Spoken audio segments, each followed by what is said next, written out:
Mana yana bir xonadonimizda ishlarimiz tugatildi. Laklar sepilyapti.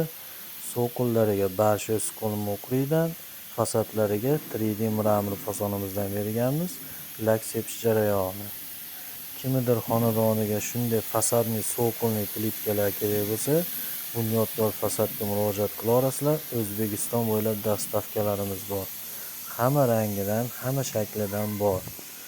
Ustalarimiz ham bor. O'zbekiston bo'ylab borib qilib berib kelishaveradi. Fasadni so'qilni plitkalar. Bunyodkor fasad.